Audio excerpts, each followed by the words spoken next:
안녕하세요. 성공예감 이대호입니다.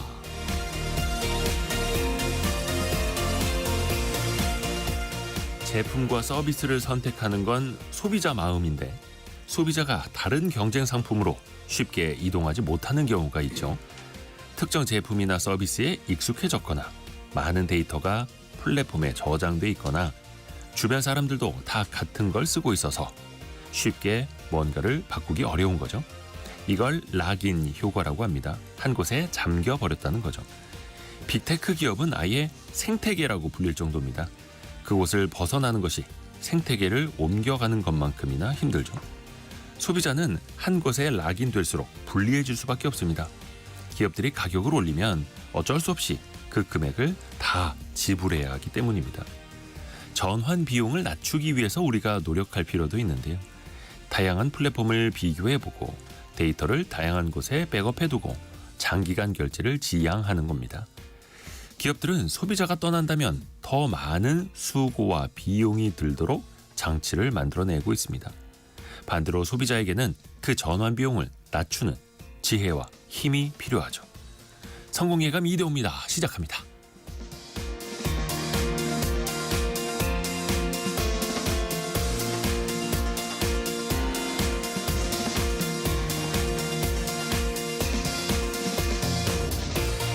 안녕하세요. 이대호입니다. 오늘은 2월 13일 목요일 아침입니다. 그래도 기온이 좀 올라가기는 했습니다만 여전히 그래도 춥습니다. 감기 조심하시길 바라겠고요. 오늘도 경제상식 퀴즈 나갑니다. 뭐 이렇게 오르는 게 많네요. 금값도 사상 최고가고 금값 못지않게 어쩌면 금값보다 훨씬 더 많이 오른 이게 있습니다. 뉴욕 상품거래소요. 최근 한 달 사이에 이거 가격이 33%나 뛰었고요. 1년 사이에는 무려 120%나 뛰었습니다. 주요 생산국이 브라질인데요. 건조하고 더운 날씨가 이어져서 이것의 공급이 줄고 있기 때문인데요. 브라질은 이것의 원두 종류인 아라비카 생산을 절반 넘게 담당하고 있는 나라입니다. 무엇일까요? 저희 프로그램에서도 이것 쿠폰을 선물로 보내드리고 있는데요. 에스프레소도 있고 아메리카노, 라떼, 카푸치노 등등 그 종류도 다양한 그 두 글자를 맞춰주시면 됩니다. 가격이 너무 많이 올라가지고 최근에 그 프랜차이즈 업체들도 가격 올린다는 이야기가 줄줄이 이어지고 있죠. 짧은 문자 50원, 긴 문자 100원이 드는 샵 9730 KBS 콩 열려 있고요. 추첨을 통해서 다양한 선물 보내드립니다. 유튜브를 통해서도 스튜디오 함께 하실 수 있고요. 성공예감 이대호입니다. 자주 검색하시면 성공이 가까워집니다.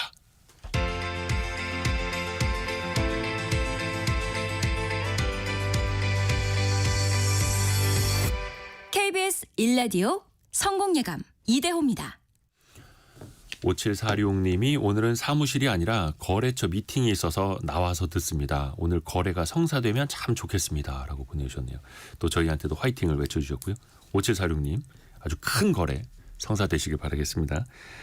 오늘의 경제 뉴스도 들어보시죠. 알고란의 고란 기자와 함께합니다. 안녕하세요. 네, 안녕하세요. 밤사이에 미국의 소비자 물가 지수가 발표됐는데 예상치보다 높게 나왔어요. 네, 다시 3자 봤습니다. 3자. 3%대. 네, 그 전년 동월 대비해서 3.0% 올랐어요. 시장 예상치가 2.9였거든요. 네. 와, 이거 나오자마자 시장이 실망하는 반응이 바로 나타났습니다. 네, 특히나 이제 에너지 가격이 전월 대비 1.1% 올라서 1월 물가 상승을 주도했고요. 식품 가격도 1월 중 전월 대비 0.4%나 올라서 물가 상승에 기여했습니다. 특히 문제가 되는 게 이제 이른바 이제 근원 CPI잖아요. 네. 변동성이 큰 에너지 식품을 제외한 건데 이게 3.3% 올랐습니다. 작년 하반기 이후 비슷한 수준이고요. 근데 문제가 뭐냐면 네. 이게 이른바 이 관세 폭탄 본격적으로 투하하기 전의 통계예요.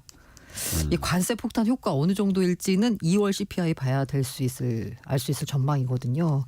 그러다 보니까 이 본격 아직 시작도 안 했는데 벌써 3자 봤다고 하는 시장에 조금 걱정이 있었는데 또 약간 증시 반응을 보자면 급락을 했다가요 다시 올라왔습니다. 네. 그래서 결과적으로 다우가 0.5% 그리고 S&P 500이 0.27% 하락 마감했고요. 기술주는 오히려 0.03% 뭐 작긴 하지만 소폭 상승 마감했습니다. 물가 상승률이 예상치보다 높게 나오니까 상반기 안에 금리 내리기는 글렀네 이러면서 시중금리는 팍 올라갔는데 네. 트럼프 대통령이 그 글을 하나 또 올렸다 하더라고요. 금리를 내리게 될 것이다. 이렇게 하니까 또 시장은 좀 진정이 되고 어지럽습니다. 그래서 미국 증시는 혼조세로 마감이 됐고요. 우리 증시도 한번 좀 볼까요? 자, 우리 증시 같은 경우에는 일단 미국 증시 강보하고. 나오면 가장 궁금한 게 사실 원달러 환율이잖아요. 네. 소폭 내렸습니다. 오히려 1452.1원이고요. 코스피 코스닥은 지금 현재 코스피 0.5%, 코스닥은 0.7% 안팎으로 오르고 있는 상황입니다. 출발이 나쁘지 않아요. 제가 증시 상황을 보자면요. 전날 뉴욕 증시가 이제 올랐나 내렸나라는 수치도 중요하지만 네. 장중 흐름이 중요한 것 같아요. 아하. 네, 떨어졌다가 그 하락분을 대부분 만회했거든요. 장 후반. 네, 맞아요. 그러니까 우리 증시가 괜찮게 출발하고 있습니다. 미국 장 후반의 영향을 더 많이 받는 거죠. 앞에서도 저희가 경제상식 퀴즈로 금만큼 오른 것을 내드렸는데 아유 금값이 뭐 계속 올라갑니다. 이런 말씀드리면 너무 네. 뭐라고 표현해야 되나 좀 구태의연한 표현이지만 예. 금값이 금값입니다. 구태의연하네요. 네, 지금 현재 온스당 2,929.3달러 그 뉴욕 상품거래소에서는 금 선물 가격이 지금 이렇게 현재 거래가 되고 있습니다. 10일 최고치 찍었어요. 2,934.4달러. 지금 JP 모건이요. 네. 이렇게 금값이 오르기 전에 전망한 게 올해 말에는 2,950달러까지 갈 거다라고 했거든요. 네. 근데 장중에는 이미 다녀왔습니다. 2,950달러 선을 네. 거의 이제 뭐 3,000달러 선도 얼마 안 남았어요. 맞아요. 예, 그 뭐 골드만삭스 같은 경우도 좀 3,000달러 예상했는데 금방 달성할 것 같은 느낌이고요. 국제 금 시세 오르다 보니까 국내 금값도 오르고 있습니다.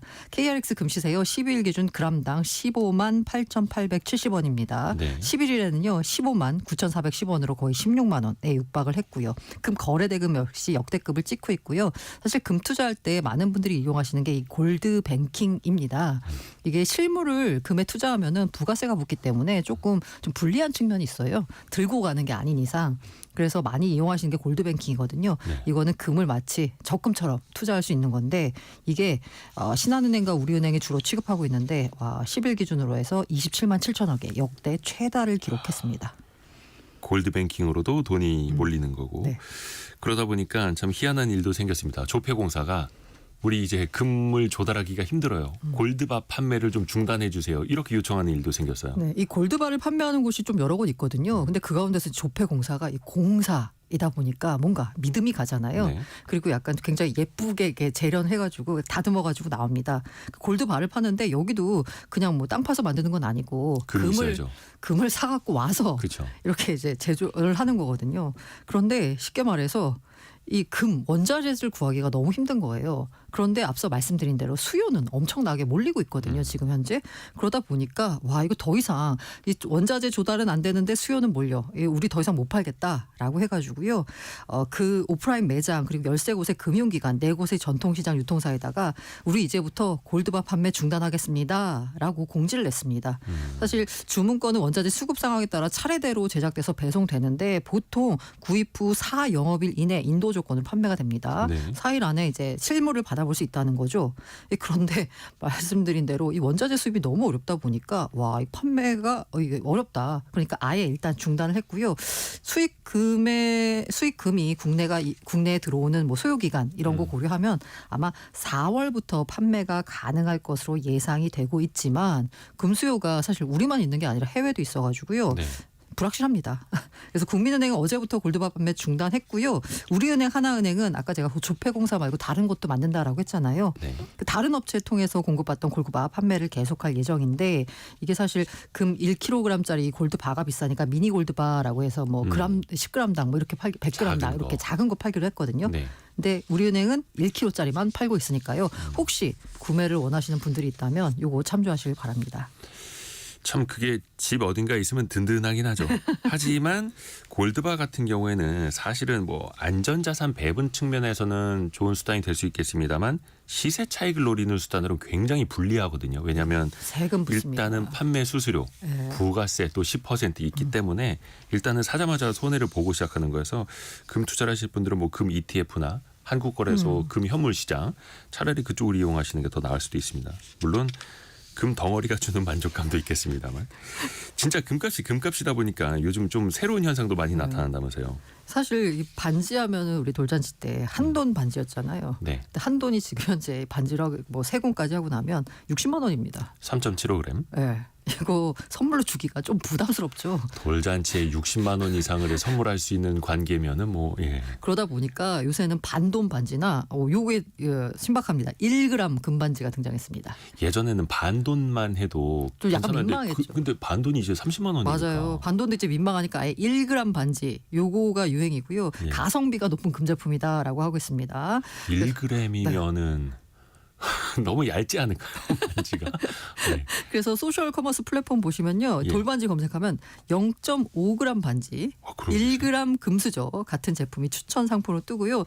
이 이른바 이제 맘카페에서는 1g 반지에 대한 그 만족도 후기가 올라오는데 꽤 괜찮아요. 거의 금 느낌만 나는 거 아니에요? 네, 맞습니다. 그래도 일단 아까 말씀드렸다시피 이게 그 투자 수익, 매매 차익을 얻기 위한 수단으로는 조금 되게 어려운 측면이 많아요. 비용이 많이 그쵸, 들기 그쵸. 때문에. 그런데 아까 주시는 그 선물용. 만족감. 만족감.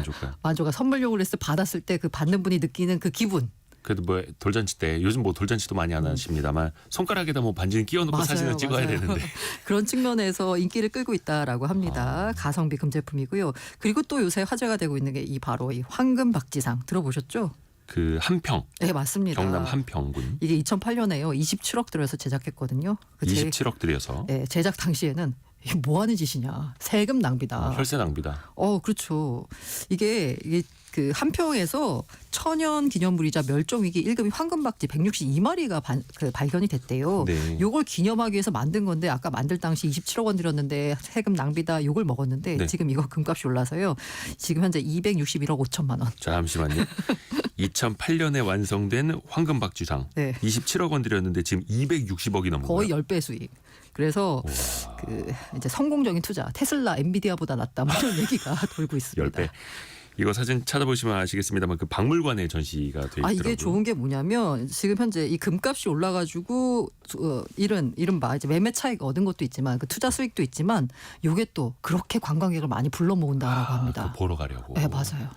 그러게요. 결과적으로 잘 됐네요. 당시에는 많은 비판을 받았습니다만 금값만 오른 게 아니라 은 가격도 많이 올랐잖아요. 그리고 저는 이게 있는 줄 몰랐는데 실버바라는 게 있대요. 실버바. 네. 네. 이 국민신한은행에서 이달에만 각각 1,700만 원, 3,600만 원 실버바가 판매가 됐는데 사실 골드바에 비하면 잠깐 숫자가 미미하거든요. 근데 이 증가세가 어마어마하게 가파릅니다.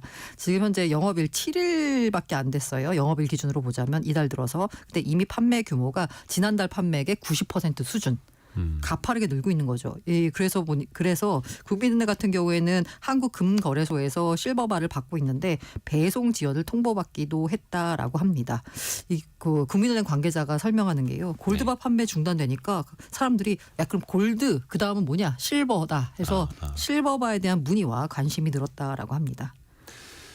이원국님이 조금 있는 금을 팔아야 되나 고민 중이에요. 이렇게 보내주셨고 4614님은 2달 전에 금 팔았는데 후회하고 있습니다. 천천히 팔 걸. 2달 사이에 좀 많이 올랐는데. 그리고 김진희님은 제 입속에는 반짝반짝 노랗게 빛나는 금리가 2개나 있습니다.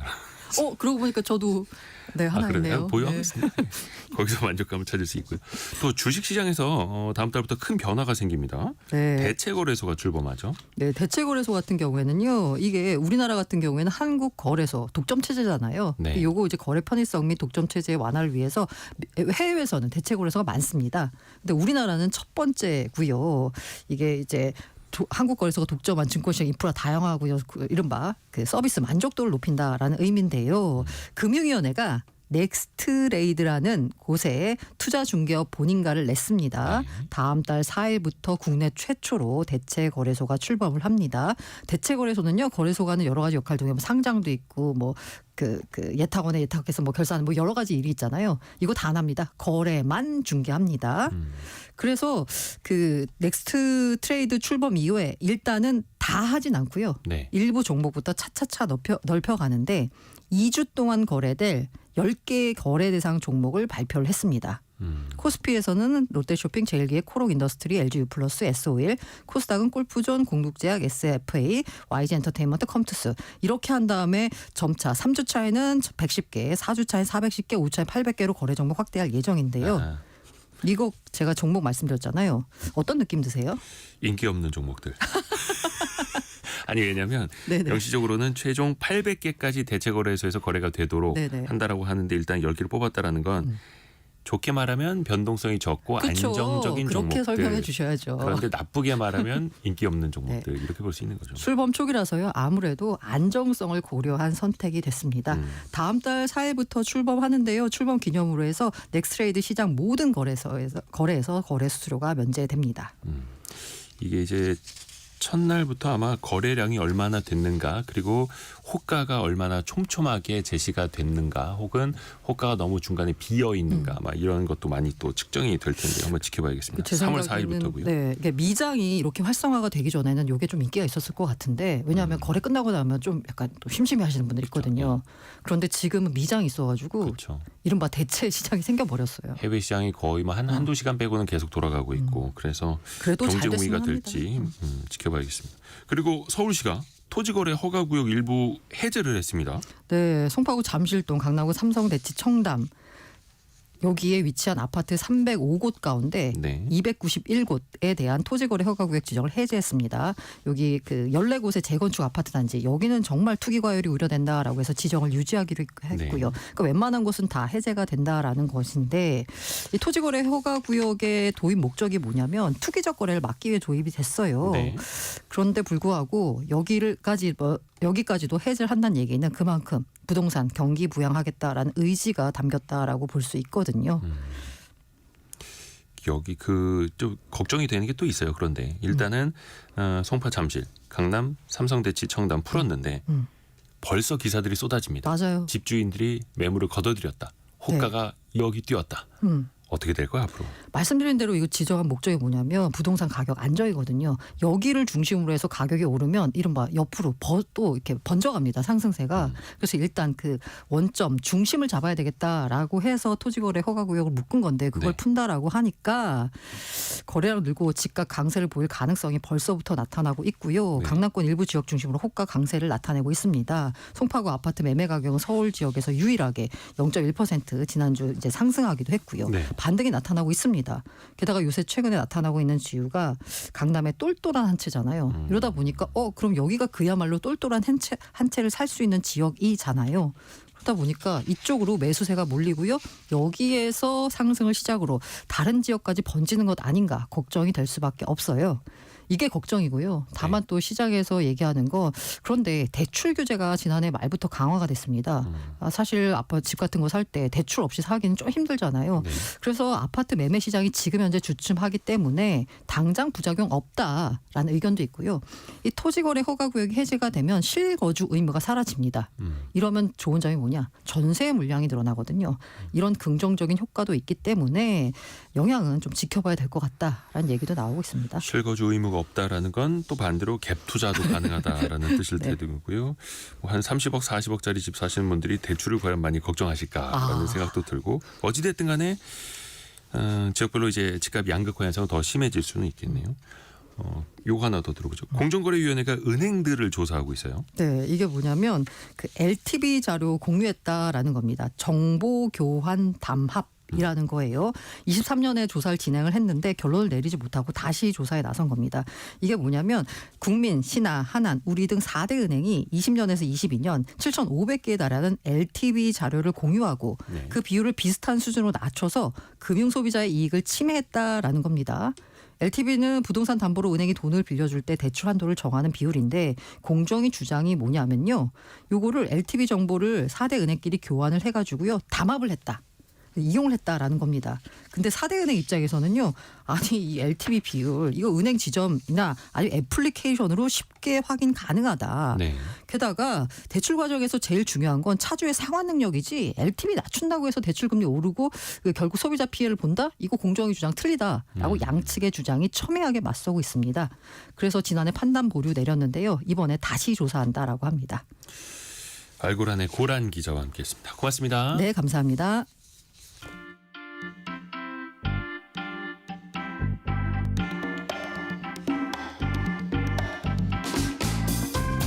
지금 여러분께서는 KBS 1라디오 성공예감 이대호입니다를 듣고 계십니다. 프로그램에 참여하신 청취자 여러분께는 추첨을 통해 Y스트릿에서 밝은 눈과 두뇌 건강, 활력까지 한 번에 와이즈 부스터를, 아름다운 식탁 창조 주비푸드에서 뿌리 담은 리얼 생 와사비를, 쉽고 빠른 판촉물 제작 시너지 기프트에서 무드 등 미니 가습기를, 그리고 성공예감에서 준비한 커피 쿠폰을 보내드립니다. 당첨자는 성공예감 이데오입니다 홈페이지에서 확인하세요.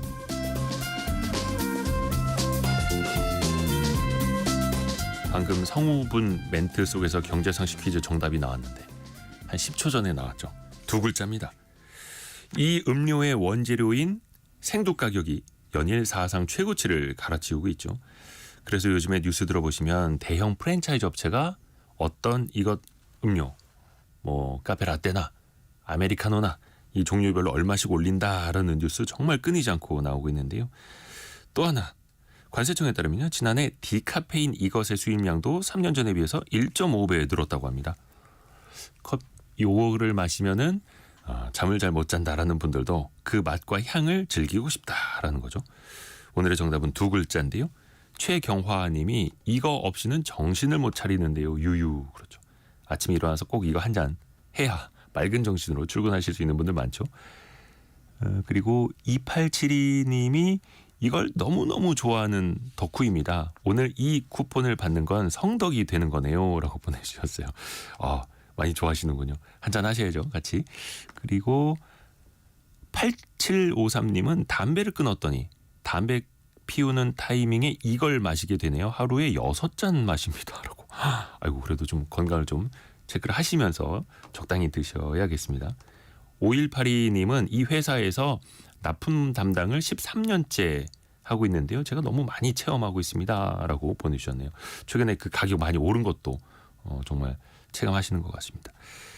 그리고 8280님도 성공예감을 듣다 보면 가끔은 소소하게 미소 짓게 하는 방송이 참 좋아요. 이렇게 보내주셨는데요.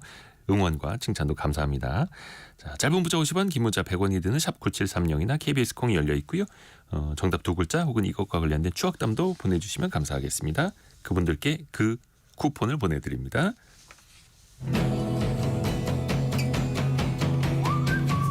오늘의 움직임에 주목하고 세상의 흐름을 놓치지 않습니다. 여러분의 내일을 응원하며 성공의 열쇠를 함께 찾아갑니다. 성공예감 이대호입니다. 상식을 뒤집어서 생각해보는 역발상 경제 시간입니다. 지난 시간에 우리가 구독경제 이야기를 했고요. 구독경제를 이용해서 어떤 재무적인 위기를 탈출하는 기업들 얘기 살펴봤는데요. 오늘은 그 2탄입니다.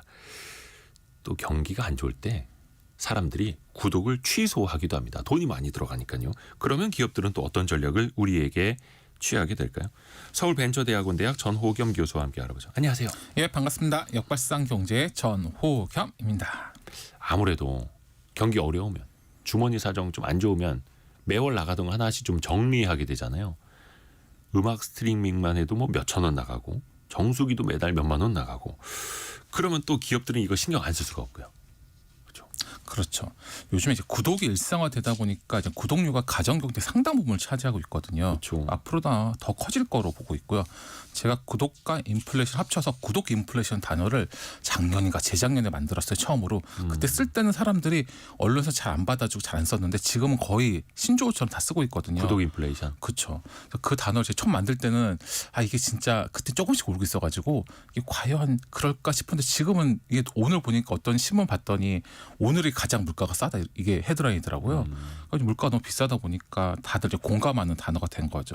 근데 이제 기업들이 이제 모든 제품과 서비스를 이제 가치 상승 없이 막 소비자한테 약간 계속 비용을 떠넘기는 구조가 되고 있잖아요. 네. 그래서 예를 들어가지고 업계 일일이 기업이 다 구독을 하고 하면 소비자는 어쩔 수 없이 해야 되잖아요. 오늘 아까 멘트에서 봤더니 락인을 말씀하셨더라고요. 네. 이제 소비자는 굉장히 많은 서비스에 락인되어 있거든요. 그렇죠. 잠겨버리죠. 그렇죠. 그러다 보니까 이제 구독플레이션이 가정 경제 위기의 가장 큰 원인이죠. 왜냐하면 해지를 못 하잖아요. 그렇기 때문에 사실 이제 문제는 구독을 할 수 있는 자, 할 수 없는 자를 나눠서 이제 새로운 양극화의 주요 원인이 될 수도 있고요.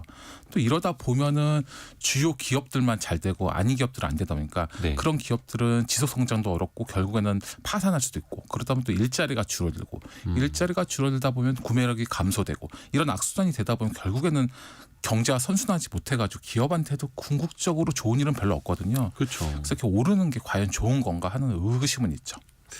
그래요. 불황기에 맞는 그러면 이제 저 역발상을 찾아봐야 되는데 역설계 구독 경제 모델은 어떤 거예요? 그러니까 제가 요즘 신문을 거의 매일 보는데 아침마다 저는 구독 전문가니까 신문을 엄청 많이 구독하는데 신문 구독. 신문 볼 때마다 이제 위기인데 요즘은 아예 그냥 대놓고 헤드라인 항상 위기거든요. 아. 그렇지 않은데 워낙 안 좋다 보니까 이제 가성비 뭐 이런 말밖에 없는데 대부분 이제 저렴한 네. 제품 찾는다 하더라고요. 그렇죠. 그래서 이제 모 대기업 체에는 자사 구독 서비스 가입자한테는 4,200원에 파는 커피를 800원에 팔더라고요. 그게 할인율이 무려 80%거든요. 네. 이렇게 엄청나게 할인하는 경우도 있고 워낙 요즘에 점심에 물가가 비싸다 보니까 월 구독료를 내면 도시락이나 뭐 삼각김밥 같은 저렴한 식사를 하면서 그걸 좀 할인해 주는 이제 구독 서비스가 있는데 그거는 편의점들에 가서 몇 년 전부터 거의 다 하고 있고요. 다른 구독 서비스를 취소하지 못하게 더 저렴하게 살 수 있는 거를 계속해서 중간중간에 그렇죠. 꽂아주는 거네요. 맞습니다. 그리고 모 식품 구독 회사는 구독 상품을 2회차, 3회차 되면 추가 할인을 해주더라고요. 네. 근데 사실 개인적으로 구독이라는 게 뭐 달 구독보다 연 구독이 싸고 이런 경우 있는데 뭐 2회차, 3회차 구독료 할인해 준 경우는 전 태어나서 처음 봤거든요. 네. 그러니까 이거는 사실 이제 꾸러미 배송 개념에서 할인 개념인데 이건 구독 개념과는 맞지 않는데 이렇게 하는 거 보면서 아 지금 진짜 불황의 시대다 보니까 정말 새로운 시도가 많구나 이제 이런 생각을 하고 있고요. 그리고 배달 업계도 워낙 요즘 말이 많다 보니까 구독 상품을 출시하면서 단독 배달이 하는 닷건 배달 여러 군데 한 번에 가는 것 같은 게 무료로 하는 이제 프로모션까지 하고 있더라고요. 그러니까 워낙 불황이다 보니까 국내에서 이런저런 진짜 많은 시도가 있고요. 그러면은 이제 해외는 어떨까 좀 찾아봤거든요. 가장 가까운 일본을 봤더니 우리 보통 우리나라에서 이제 무인 카페, 무인 아이스크림 판매점 엄청 많잖아요. 이제 일본에서는 무인 헬스장이 요즘 굉장히 인기거든요. 초코잡이라고. 근데 여기가 지금은 헬스장 거의 1위예요. 독보적으로.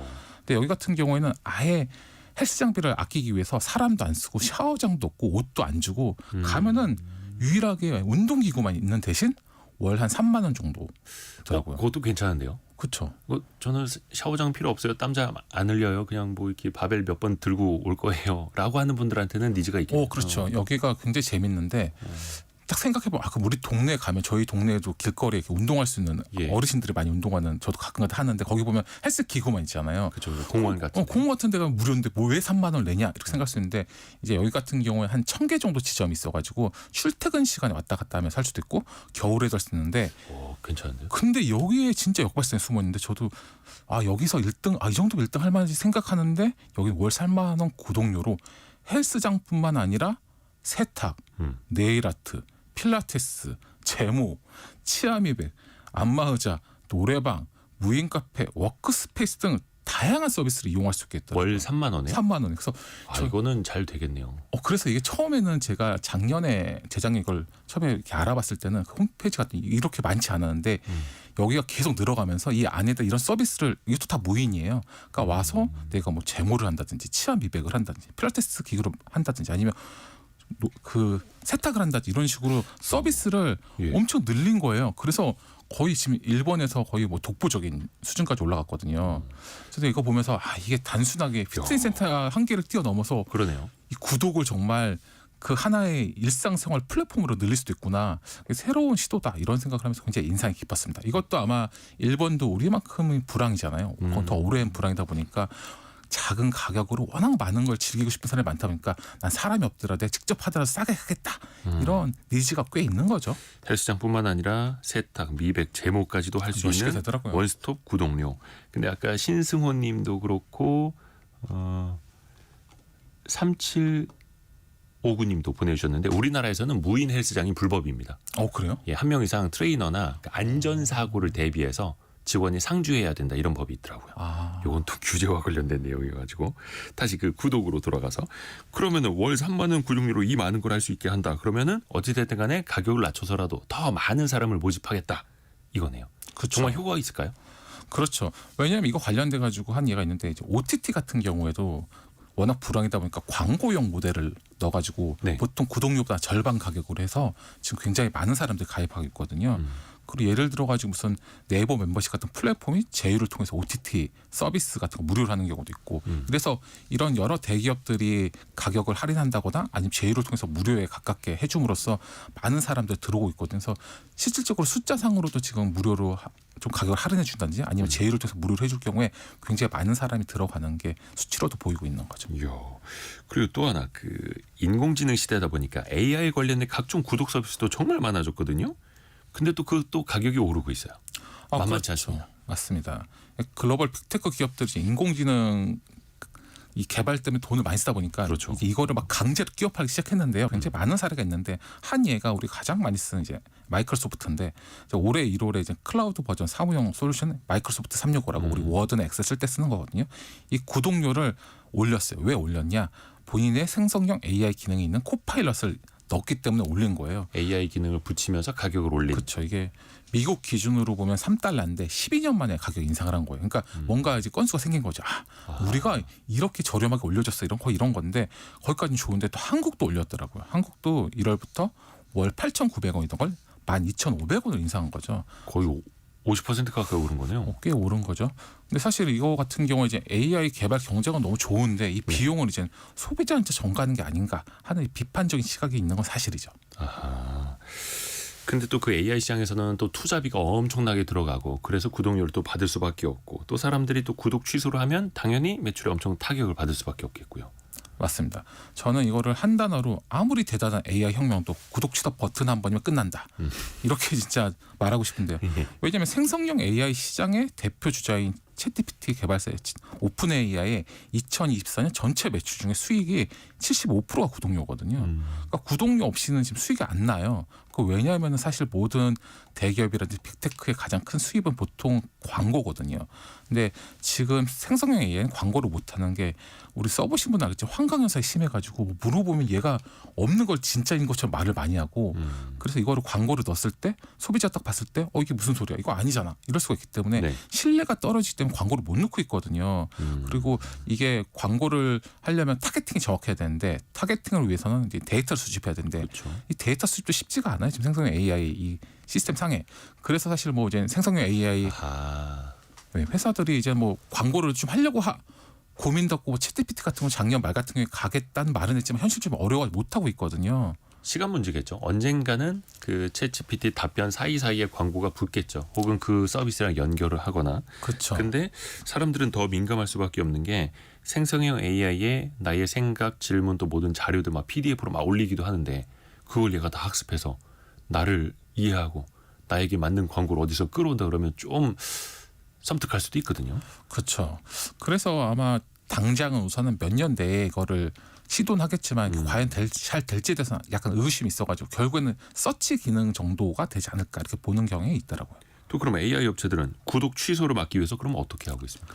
근데 이게 사실 또 AI란 게 요즘 뭐 딥시크 등 여러 가지 도전자들 많잖아요. 왜냐하면 저렴한 가격으로 그 좋은 걸 하는 게 많은데 이 AI를 생각해 보면 네트워크 효과가 없어요. 이제 네트워크 효과라는 게 보통 이제 플랫폼 사용자가 많아지면은 그 못 나가는 건데 예를 들어서 뭐 에어비앤비라든지 메신저 뭐 이런 건데 한 예로 뭐 카카오톡 같은 메신저는 사용자가 많으니까 한번 쓰면 이제 못 나가잖아요 우리가. 그렇죠. 뭐 그거 탈퇴하기 막 불매 운동이 있었습니다만 결국은 또 주변 사람들이 쓰니까 안 쓸 수가 없고. 그러니까 네트워크 효과가 있는 거는 어쩔 수 없이 좀 쓰는 경향이 있는데 사실 생성형 AI는 1등이든 2등이든 사실 우리가 내 친구가 쓰기 때문에 쓰는 건 아니거든요. 그래서 새롭고 더 싼 게 있으면은 한 번이라도 다른 거에 올라탈 수 있거든요.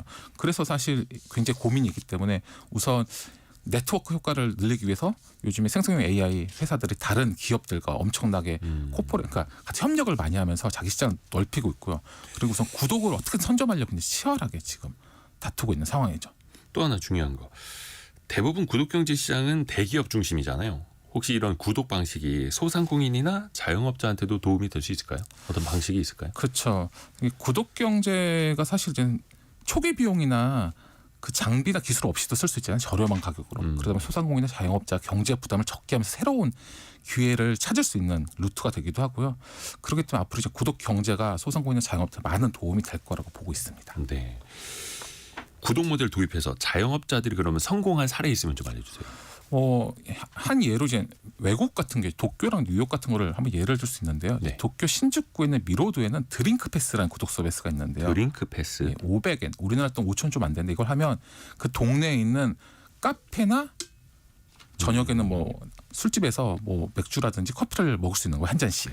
한 달에 5,000원으로 그렇죠. 매일 한 잔씩 먹고 싶은 대로 먹을 수 있는 거죠. 카페를 가던 어딜 가던. 매일 한 잔이요? 예.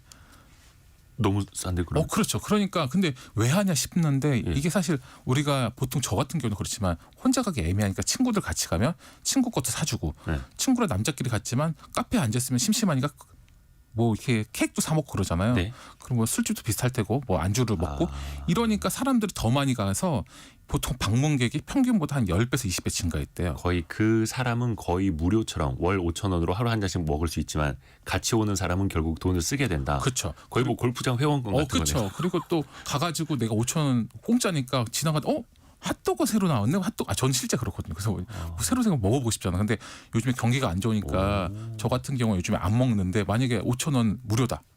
커피 무료다. 그럼 하나는 저 사 먹을 거 아니에요. 왜냐면 어차피 차는 쓸 거니까. 그냥 마시면서 핫도그만 사 먹고. 그렇죠. 그러니까 계속 매출이 늘어가지고 굉장히 잘 되고 있대요. 그래서 비슷한 게 또 뉴욕에도 있는데 뉴욕에는 점심 시간도 짧은데 다 비싸잖아요. 예. 그래서 보통 제 친구가 최근에 뉴욕에서 근무하다 돌아왔는데 푸드 트럭에서 먹는 것도 한 10에서 15달러고 레스토랑에서 팁까지 포함하면 30에서 50달러? 그러니까 엄청나게 비싸대요. 그런데 밀파리라고 해가지고 뉴욕의 맨하탄의 식당을 한 600개를 모아가지고 85달러에 12번의 식사, 우와. 139달러에 20번 식사를 제공하는 데가 있어요. 한 끼가 평균 6달러인 거예요. 뭔가 이제 연합체를 만들어. 그렇죠. 그래가지고 이 싸게 하는데 그 전날에 예약만 하면 가가지고 받을 수 있으니까 점심 시간에 시간도 아끼고 맛있는 것도 먹고 이게 잘 되다 보니까 출시 1년 만에 뉴욕에서만 600개 이상의 레스토랑이 같이 하고 있고요. 그런 작은 식당들 입장에서는 그러면은 규모의 경제가 더 커지는 그렇죠. 효과도 나타나는 거네요. 그러다 보니 이걸 또 가지고 영국, 캐나다 등 나가서 이제는 해외 가서도 하고 있는 거예요. 네. 그러니까 이런 것 같은 경우 사실 우리나라 같은 경우에 더 조밀하잖아요. 같이 모여 있으니까 이런 게 굉장히 하기 쉽거든요. 네. 그래서 구독 멤버십을 만들어 가지고 소상공인을 위해서 이렇게 할 필요가 있는 거죠. 또 여기에다 그러면 자영업자들이 인공지능까지 어떻게 결합해서 하는 방법도 있을까요? 그렇죠. 그 예를 들어 가지고 아까 말한 뭐 미용실 같은 경우나 아니면 헬스장 같은 경우에는 네. 예를 들어 가지고 이제 하다가 빌 때가 많잖아요. 그러면 이때 지금 미용실이 비어 있으니까 자리 가세요. 비어 있을 때. 뭐 헬스장 지금 기계가 한 산에 가세요 이러면은 뭐 미용실 같은 경 그때 오면 좀 더 할인해 준다든지 그러니까 빈 틈을 메워준 역할도 할 수 있고 저 같은 경우 진짜로 저 머리 스타일에서 저한테 지적한 사람 굉장히 많은데 머리 스타일이 신기하다고 보는 사람마다 머리가 어디서 여기서 깎니? 막 이러면서 아직도 이런 머리를 하네 이러는데 제가 진짜로 제 미용실 23년 단골이거든요. 제가 23년 동안 같은 데를 다녀요. 그래서 머리스타일 23년 동안 같은데 보는 사람마다 야, 넌 머리스타일 항상 똑같은데 왜 어디서 집에서 뭐 바가지를 쓰고 깎니? 막 이래요. 근데 아니, 지금 약간 이렇게 머리 스타일이라고 말씀하신 거죠? 네. 너무 빨리 발음하셔가지고 머리털이라고 머리 스타일 잘못 들렸어요. 천천히 머리 말씀. 스타일. 예. 머리 스타일이 23년 동안 같은데 왜냐하면 가서 말하기 귀찮은 거예요. 23년 동안 단골하면 그 미용사 선생님이 이제는 거의 노년이 되셨거든요. 가면은 그냥 딱 앉으면 그냥 바로 깎아주고 바로 가요. 그러니까 이런 것처럼 어떤 AI가 이 사람의 딱 스타일링을 알고 바로바로 해줄 수 있는 거죠. 아하, 그 고객들을 또 학습해서 그렇죠. 데이터도 축적해 놓고 또 하나 시간도 훨씬 더 맞죠. 알차게 빈 시간 딱딱딱딱 해서 고객들에게 알림을 넣어주고 이런 것도 우리가 좀 생각을 해봐야겠습니다. 그래서 자영업자분들도 조금 더 사정도 나아지셔야죠. 서울벤처대학원대학 전호겸 교수였습니다. 고맙습니다. 감사합니다. 라디오 정보센터 다녀옵니다. 윤석열 대통령 탄핵 심판이 막바지를 향하는 가운데 8차 변론 기일이 오늘 오전 10시부터 헌법재판소에서 열립니다. 오늘 변론 기일에는 조태웅 국가정보원장과 김봉식 전 서울경찰청장 등이 증인으로 나옵니다. 12.3 비상계엄 당시 국회에 투입된 김현태 육군 특수전사령부 707 특수임무단장이 최근 검찰의 피의자 조사에서 곽종군 전 특전사령관이 국회의원을 끌어내라고 말했다는 사실을 다른 부대원들로부터 들었다고 진술한 것으로 전해졌습니다. 국회는 오늘 경제 분야 대정부 질문을 진행합니다. 국민의힘은 주 52시간 예외 적용 문제와 예산 삭감 등을 놓고 대야 공세를 이어갈 예정입니다. 더불어민주당은 계엄 내란 사태로 경제 상황이 어렵다며 추경의 필요성을 강조할 것으로 보입니다. 어젯밤 제주 해상에서 10명이 탄 어선이 뒤집히는 사고가 나 5명이 구조되고 5명이 실종됐습니다. 지금까지 라디오 정보센터 뉴스 정한나였습니다. 나이가 들면서 좀 성격이 유해졌다라는 소리를 듣는 사람이 있는 반면에 더 괴팍해졌다라고 이야기 듣는 사람도 있습니다. 노년에 접어들수록 다양한 성향이 나타난다고 하는데요. 또 그런 얘기도 있죠. 나이 들면 성격 못 고친다. 그런가요? 예, 심리학개론 시간에 한번 배워보시죠. 100세 시대 어떤 성격으로 살아야 더 행복한 노후가 될지 연세대 이헌주 연구교수에게 들어봅니다. 교수님 안녕하세요. 네, 안녕하세요. 진짜 왜 그런 얘기잖아요. 나이 들면 성격 못 고친다. 네. 그 맞습니까? 아니면 좀 나이 들면서 좀 변해갑니까? 오히려 그러니까 젊은 나이일수록 성격이 조금 더 잘 변할 수 있고요. 예. 나이가 들면 들수록 성격이 좀 더 완고해지는 그런 경향이 있긴 하죠. 그러면 나이 들수록 사람들의 성격은 좀 어떻게 분류할 수 있는 거예요? 분류를 해보자면? 뭐 예를 들어서 그 라이카드라는 유명한 학자가 있어요. 네. 그분이 이제 55세에서 84세 분들을 토대로 연구를 진행하면서 네. 어떤 걸 했냐면은 사람이 나이가 들잖아요. 예. 그러니까 나이가 들면서 성격이 좀 5가지의 유형으로 약간 적응이 되어 간다. 그러니까 약간 고착화되어 간다. 어떤 성격적인 특징이 굉장히 좀 두드러지게 나타난다라는 것을 발견하게 됩니다. 그래서 이거를 이제 5가지로 이제 이야기를 하는데 예. 첫 번째가 은둔형이고요. 두 번째가 무장방어형, 세 번째가 분노형, 네 번째가 자학형, 5번째가 성숙형. 이렇게 5가지로 나눴습니다. 일단 성숙형 빼고 나머지 4개는 좀 걱정이 들기는 하는데 네. 하나하나 좀 살펴볼게요. 네, 네. 은둔형. 그럼 거의 이제 나이 들면서 거의 뭐 집에 댁에만 계시려고 하고 약간 이런 스타일일까요? 네, 정확하세요. 사실은 왜 우리 중년이 될수록 또 이렇게 보통 TV 같은 거 보시고 하시면 네. 나는 자연이다 이런 거 보고 있잖아요. 그러니까 우리 삶이 너무 치열하고 힘들다 보니까 그런 걸 보면서 조금 힐링을 얻고 하려고 하는 경향들. 또 사람에게는 약간 은둔자적인 경향이 또 있거든요. 근데 그런 게 좀 극단적으로 간 유형이다. 그러니까 약간 은퇴를 하면서 수동적이고 조용히 사는 유형이고요. 은퇴 이전에 살던 뭐 이렇게 여러 그런 뭐 집이라든 이런 데서도 벗어나서 딴 데로 막 시골로 가시기도 하시고 또 직무나 이런 것도 다 내려놓으시고 관계도 거의 막 끊어내시고 사회적 활동에 이렇게 참여하지 않고 약간 조용히 여생을 보내려고 하는 경향들 이렇게 말씀드릴 수 있겠죠. 누구나 마음속에 약간은 좀 은둔형이 있기는 있는데 네. 젊을 때 원체 또 치열하게 살다 보니까 네. 나이 들어서라도 나 진짜 조용하게 살 거야. 네. 찾지 마. 네. 더 심하면 이제 산으로 들어가시고. 네. 이게 또 5가지 유형 중에 하나가 있는 거네요. 아예. 네. 네. 그렇습니다. 조용히 여생을 지내고 싶어하는 은둔형. 네. 근데 아까 무장방어형이라는 걸 말씀해 주셨어요. 네. 무장방어형은 어떤 의미예요? 무장방어형은 노년기가 될수록 이게 신체적인 기능이 아무래도 저하가 되잖아요. 그렇죠. 만약에 한 80세 넘어가면 정말 많이 저하가 된단 말이에요. 근데 그런데도 불구하고 계속 건강식품 같은 거 막 활기차게 드시면서 네. 내가 늙었다는 사실을 약간 받아들이지 않는 거. 아하. 그래서 계속 대표, 뭐 원장, 뭐 회장 이런 거 계속 맡으시는 분들. 그렇죠. 명함 뒤에 뭐 무슨 회장 다 이렇게 써놓으시고. 네네, 막 상패 엄청 막 전시되고 그리고 막 굉장히 높은 수준의 그러니까 나이가 들었는데도 굉장히 높은 수준의 은둔형은 반대죠. 그런 사회 활동을 계속하는 경우가 있고 여러 군데를 다 참견하세요. 뭐 사회적인 것도 있지만 가족, 특히 자녀의 뭐 결혼, 뭐 손자녀부터 시작해서 다 참여하게 되는 그리고 굉장히 좀 전투적이고 신경질적인 경향이 있고요. 조금 약간 에너지가 넘치는 스타일 같기는 한데 신경질적일 수도 있다. 네. 워낙 신경을 많이 쓰니까. 네네네. 그러니까 굉장히 강하다는 인상을 많이 주죠. 저분은 진짜 피 한 방울 안 흘릴 것 같아. 바늘로 찔러도. 약간 이런 게 있으시는 경우가 있죠. 주변에도 좀 계십니다. 예를 들어서 뭐 여기저기에서 받은 배지 같은 거 이렇게 옷에 다 착용하고 다니시고. 네. 네. 그리고 막 주변에서 보면은 약간 욕심이 많다는 이야기를 보통 이제 할 때가 있거든요. 네. 물론 뭐 이제 직접적으로 얘기하지 못할 거고 속으로 그런 생각을 할 수 있는데 사실은 이분들은 욕심이 많다기보다는 죽음에 대한 불안이 가장 큰 유형이에요. 반대로요, 완전히? 네.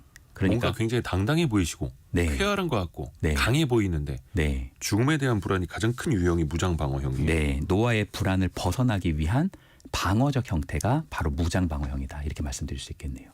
더 불안하니까 나를 이제 방어해 줄 수 있는 여러 가지 이제 기제들을 네. 뭐 총 이런 거 막 준비해 놓듯이 네. 그렇게 무장을 하는 스타일. 맞습니다. 마음속의 총이네요. 네. 그래서 건강기능식품도 더 많이 드시는 거고. 네. 약간 조금 짠하네요. 네. 겉으로는 되게 강해 보이시는데 네, 속으로는 좀 이런 분들 근데 속마음 약간 들여다보면 약간 울컥하실 수도 있겠어요. 그렇죠. 네. 그게 무장 방어형이었고 또 불평불만 많으신 어르신들도 많이 계십니다. 아까 그 분노형이 네. 여기에 해당할까요? 정확하십니다. 사실은 타인을 좀 끊임없이 비난하고 사회를 계속 이렇게 뭔가 자꾸 이렇게 비난하고 원망과 한숨으로 항상 이렇게 점철돼 있는 그러니까 인생 전체를 좀 부정적으로 보려고 그러고 타인에게 뭔가 잘못을 이렇게 전가하려고 하는 그래서 늙어간다라는 건 굉장히 사실 기자님 서글픈 거잖아요. 뭐 그럴 수 그리고 있죠. 또 상실의 연속이기도 하고 근데 이런 상실의 원인을 누군가에게 이제 계속 이제 전가를 하는 거죠. 사회 때문에 그래. 뭐 요즘 뭐 자식 때문에 그래. 뭐 사람 때문에 그래. 그래서 항상 이제 어떤 거냐면 자기를 이제 시대와 사회의 희생양으로 여기고 사회에 대해서는 강한 분노와 반발심이 있는 거죠. 그래서 뭐 말투로는 요즘 젊은 것들은 막 이런 이야기들 있잖아요. 요즘 뭐 정치 때문에 네. 나라 꼬리. 네. 요즘 젊은 놈들 뭐 이렇게. 네, 네. 근데 남을 이제 많이 비판하고 불평하고 네. 계속해서 분노를 느끼는. 네. 근데 이분들은 뭔가 계속 잃어간다라는 네. 상실감이 커져서 더더욱이 그런 거예요. 그 상실감을 스스로 이제 받아들이지 못하고 그것이 너무 아프기 때문에 그런 억울함을 이제 밖으로 풀어낸다고 볼 수 있겠죠. 그러니까 막 주변에 막 남탓 많이 하는 어르신들 보면은 네. 저분이 뭔가 많이 좀 상실해 가고 계시는구나. 네. 이렇게 느낄 수도 있겠네요. 그렇게 우리가 이해해 볼 수 있겠죠. 또 자학형도 있습니다. 이분은 남한테 불평불만하는 분노형이랑 완전히 반대겠네요. 그렇죠. 정확하게 맞습니다. 그러니까 분노형은 이제 다른 사람에게 전가를 한다면 네. 이분은 너무 많은 걸 자기한테 이렇게 돌리는 거예요. 다 내 탓이야. 다 내 탓이야. 뭐 자식이 안 된 것도 내 탓이야. 배우자가 아픈 것도 내 탓이야. 뭐 다 이게 내 탓으로 돌리는. 그래서 분노의 화살이 자신한테 향하는 거고 자기 스스로를 어떻게 여기냐면 굉장히 나는 무가치하고 뭔가 나는 보잘것없는 존재로 나를 여기고 그렇기 때문에 심한 우울감을 많이 느끼죠. 예를 들어서 우리 자식 잘 안 풀리는 것도 내 탓 같고 네. 우리 손주 이번 학교 잘 됐어야 되는데 할미가 잘 못 챙겨줘서 그렇고 네. 어디 가서 기도를 더 열심히 할 걸 그렇고 네. 약간 이렇게 될 수도 있는 거예요. 그렇죠. 네, 맞습니다. 이런 분들은 또 심한 우울감에 빠질 수가 있는 거고. 그래서 뭐 말투 중에도 뭐 늙으면 죽어야지. 그렇게 습관적으로 말씀하시는 분들이 약간 자학형일 수도 있고. 네, 약간 자포자기하는 말을 많이 하시죠. 아이고 이것도 좀 위험하네요. 네, 네, 좋진 않죠. 그래서 자학형, 분노형, 뭐 은둔형, 무장방어형 조금씩 이제 걱정이 되긴 합니다. 네, 또 어르신분들 중에서는 이제 지나간 얘기 또 반복하시는 분들 많지 않습니까? 네. 옛날 얘기. 옛날엔 좋았는데 그때가 그랬고 네, 그때는 좋았지. 그때는 안 그랬는데. 네. 이건 어떤 심리입니까? 사실은 인간은 기본적으로 과거를 좀 더 긍정적으로 보려고 하는 경향이 있어요. 과거를 조금 더 긍정적으로. 네, 긍정적으로 보려고 하는데 약간 장밋빛 회고를 하는 거죠. 그러니까 예를 들자면 단순한 기억이 아니라 그 기억 중에서도 좋은 기억을 많이 이제 뽑아내는 거예요. 예를 들자면 실제로는 회사 다닐 때 힘든 일도 되게 많았거든요. 예. 근데 내가 은퇴하고 나면서도 내가 저때 저기서 상도 받았었지. 약간 이런 거를 자꾸 많이 경험하는 그런 그런 토대가 있다는 거죠. 그리고 보통은 이런 이제 옛날적인 부분들에 많이 빠져 있으면 현재를 좀 온전히 내가 경험하고 살기 힘든 그런 부분도 있습니다. 아까 그 유형별로 말씀드릴 때 되게 공감하시는 분들 많이 보내주셨네요. 아까 이인철님이 우리 사장님 얘기인 줄 알았어요라고 아까 그 무장방어형 말씀할 때 보내주신 것 같고 네. 안귀영님은 저는 자학파였군요. 에휴 이렇게. 네. 근데 문자로 보내주시면서도 에휴 네. 자학을 하시는 거예요 또. 네. 그러시면 안 되는데. 그리고 8327님은 우리 남편 얘기하는 것 같아요. 너무 똑같아요라고. 어떤 유형 때 보내주셨는지는 모르겠습니다만. 네. 근데 은둔형, 무장방어형, 분노형, 자학형 말고 아까 마지막에 성숙형 네. 말씀해 주셨거든요. 네. 요건 좀 뭔가 좋아 보입니다. 그러니까 이제 지금 그런 성격이라는 게 이게 적응이라는 부분이니까 내가 혹시 뭐 자학형이다, 내가 혹시 뭐 분노형이다 하시더라도 얼마든지 성숙형으로 넘어갈 수 있다라는 걸 말씀드리고요. 이 성숙형은 나 아직 안 죽었다, 나 아직 안 늙었다 이것도 아니고요. 나는 다 끝났어 이것도 아니고요. 내가 나이가 들었다라는 거를 현실로 받아들이고 그 제한된 범위, 그 한계를 인정하는 동시에 그 안에서도 일상 활동을 할 수 있는 유형이에요. 그래서 진정한 의미에서 긍정이죠. 자신의 삶을 현재 그대로 인식하고 긍정적으로 받아들이는 거, 감사할 수 있고 베풀 수 있는 용기, 또 어떤 면에서는 상실한 것을 인정하기는 동시에 좀 자신의 사람이라든지 일에서 좀 충실하기 때문에 한편으로서는 굉장히 조화로운 사람이다, 이렇게 말씀드릴 수 있겠죠. 그러니까 부인하는 것도 아니고 거부하는 것도 아니고 자학하는 것도 아니고 네, 나 맞아 이제 7순이야. 네, 이제 8학년이야. 네, 근데 뭐 8학년에도 이거 할 수 있어. 뭐 이런 식으로 네. 있는 그대로 인정하고 네, 일상에 또 충실하고. 네. 그러면 이렇게 조화로운 성숙형 노년을 좀 보내려면 어떻게 하면 좋겠습니까? 좀 바꿔봐야죠. 네, 사실 저는 이제 가장 좋은 거는 예. 취미 활동과 놀이, 또 봉사 활동 이런 게 참 좋다고 생각해요. 그러니까 사람들을 자꾸 많이 만나고 좋아하는 활동을 하는 게 참 좋다고 생각해요. 근데 나는 이제 그런 게 아예 없다라고 예. 하시는 분에게 한 가지 좀 추천을 드리고 싶은 건 예. 지금도 아직 연초잖아요. 예. 서점에 가서 정말 내가 좋아하는 한 해를 여는 단 한 권의 책을 한번 선정해 보면 어떨까 합니다. 어떤 책이든 딱 한 권. 네, 그래서 그렇게 책 한 권 한 권을 쌓아 나가면서 그것을 실현할 수 있는 작은 활동과 경험, 사람을 만나보는 토대들을 조금 누적해 나가는 거, 그것이 어떤 면에서는 첫 출발이 아닐까 생각돼요. 또 연초니까 네, 책 한 권 딱 사셔서 특히 이제 뭔가 인생 책이 될 만한 거 네, 계속 만져보시고 다시 보시고 하시는 것도 좋을 것 같고요. 네, 책을 쌓아 나가듯이 네. 나 자신에 대한 것도 쌓아 올라가는 거예요. 네, 그러니까 이제 뭐 봉사, 배움 또 사회적인 교류 많이 하는 거는 좀 어려울 수는 있겠지만 네. 당장 책 한 권 집어드는 것만큼은 뭐 거부감도 없을 테고요. 어떤 분은 이제 어떤 걸 집어들으시냐면은 화초 가꾸는 책에 대해서 하나 집어들고서 그 부분이 오히려 그분에게 굉장히 중요한 생생하게 그분의 삶을 바꾸는 하나의 변곡점이 되기도 했죠. 어떤 책이든 그래서 성숙형 노년으로 네, 좋은 이야기 감사합니다. 네. 연세대 이헌주 연구교수였습니다. 고맙습니다. 네, 감사합니다. 저희가 2부에서는요. 이한 작가와 함께 돌아옵니다. 술 이야기 할 겁니다. 조선시대 술 이야기. 우리 선조들은 과연 술을 어떻게 빚고 어떻게 마셨는지 그 역사 이야기도 같이 한번 배워보시죠. 잠시 뉴스 들으시고요. 10시 5분에 금방 다시 뵙겠습니다.